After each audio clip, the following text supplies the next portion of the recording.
हरे हरे सुगवा के लाली लाली ठोरवा से लाली लाली ठोर बोलिया बोलाए सुगवा हर हर महादेव बोलिया बोलाए सुगवा हर हर महादेव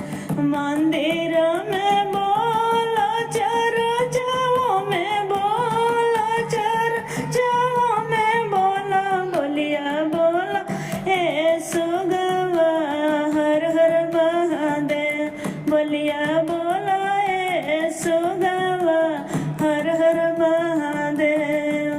घरों में बोला या गानों में बोला गानों में बोला बोलिया बोला हे सुगवा